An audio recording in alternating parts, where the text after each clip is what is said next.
Annulé le 5 octobre dernier par le Conseil d'État, le scrutin municipal de Tiassalé sera repris le 2 décembre prochain, comme dans certaines localités en Côte d'Ivoire. Dans une dynamique proactive, le médiateur de la République a dépêché le directeur des affaires juridiques et des requêtes, Dimitri Tanguy Koné, dans cette localité pour une campagne de sensibilisation à l'intention des populations et des états-majors des candidats.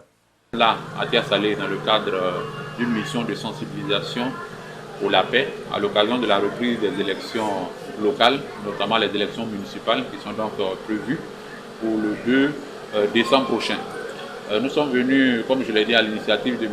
Adama Tounkara, médiateur de la République, pour, n'est-ce pas, échanger avec les différentes couches sociales de Tiassalé pour, n'est-ce pas, éveiller les consciences sur la nécessité de pouvoir faire un scrutin sans violence, sans heurts. Et donc, nous avons rencontré dès notre arrivée les autorités préfectorales, mais également les chefs de village. Et nous avons eu des rencontres avec les candidats et leurs représentants, ainsi que les états-majors toute la journée d'hier. Nous étions donc à l'état-major du candidat RHDP, ensuite à l'état-major du candidat PDCI, PPAC. Et enfin, nous avons terminé la journée au QG du candidat indépendant. Donc, c'est ce même message que nous avons donc lancé sur la nécessité de préserver la paix à Tiassalé.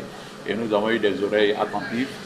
Et donc, ce matin, nous avons donc réuni l'ensemble des populations de Tiassalé pour, n'est-ce pas, réitérer ce message que nous a donc laissé le médiateur de la République, parce que nous souhaitons que Tiassalé, qui a été toujours une ville de paix, une ville de symbiose, le demeure continuellement.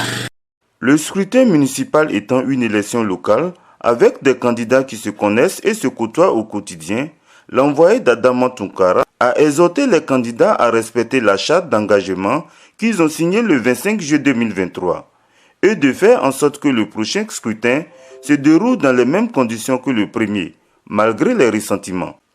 Nana Biti, chef de Morocco qui a pris bonne note du message, a également appelé à des élections apaisées. Parce que, il faut que nous acceptons de vivre ensemble. C'est vrai que la politique ne doit pas évidemment nous diviser au niveau de Tiassalé. Tiassalé est une ville symbiose où je pourrais même dire que c'est la petite Côte d'Ivoire. Ce n'est pas pour une élection locale qu'on va se diviser. Même que ce soit une élection politique, mais nous sommes frères et sœurs. Aujourd'hui, le médiateur, l'équipe de la médiature qui est venue nous donner la paix doit être un motif pour la ville de Tiassalé. Ça doit être un exemple pour tous. Je suis d'accord, je suis d'avis, et nous allons faire notre part afin de parler aux acteurs qui sont, de façon à dire, à nos enfants, afin que nous soyons un. Que le meilleur gagne et pour le devenir de notre ville Tiassalé. Le précédent scrutin qui s'est déroulé dans un climat apaisé avait vu la victoire du maire sortant, Antoine Assalé Timoko, dont l'élection a été invalidée par le Conseil d'État, suite à une requête du candidat du RHDP, Sanogo Draman Alpha.